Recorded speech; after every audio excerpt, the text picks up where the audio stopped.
Hello, I thought I'd just make a quick video to show you how I pick up these stitches for each block, just to keep your contrast blip stitches in line, because it can, depending on how you do it, it can be slightly knocked out and just look wonky, and we don't want that in this case. So I'm just going to pick up for my edge stitch, making sure that I am knitting past the whole edge stitch of the previous block, otherwise you would get a split stitch or half a stitch showing and it would just look quite messy, which we don't want. So I picked up 4 stitches, so that's edge plus 3 background, and then the next up, and that equates to, as you can see, 1 stitch for every background row, which is quite easy to remember.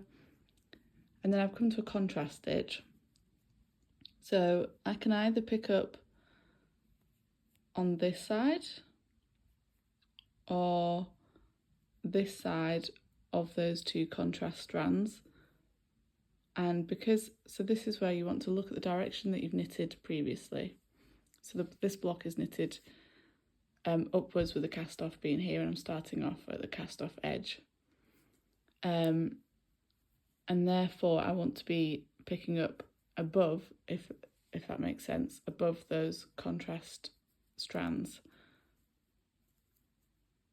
So that means in this case it'll be on the right hand side, leaving the contrast below.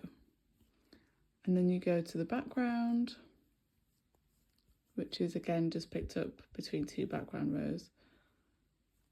You contrast your next background and your contrast. So I'm going to carry on with what I was doing, and I'm going to pick up all of this and I will meet you at this point.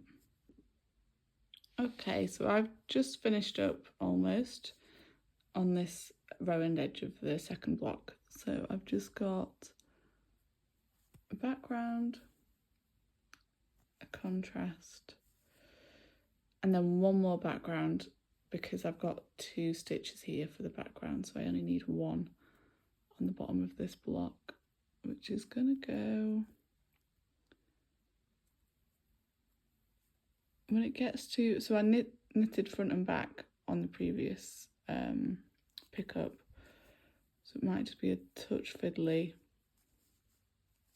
but that's done. So as long as you've got the full stitch taken in, then it should look neat enough. Now I am just going to slip these stitches from block 1 onto my needle, and I'm just gonna risk it. Rather than slip them stitch by stitch, I don't have the patience, so we're just going to go like this and hope that I don't drop any.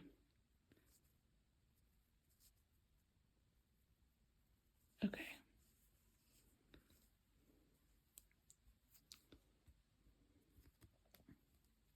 And then this bit's easy enough, because I'm just going to knit straight across all of these stitches.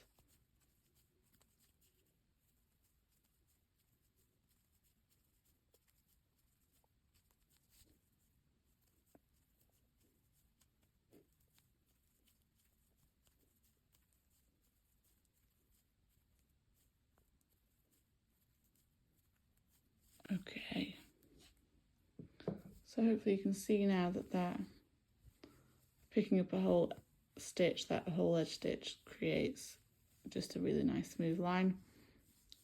And then once I've purled back across, I'll start my contrast stitches, and I'm not going to show you, but that is where you will see they will start to line up really nicely, because of the way that you picked up either side of the previous contrast rows. Thanks for watching and happy knitting!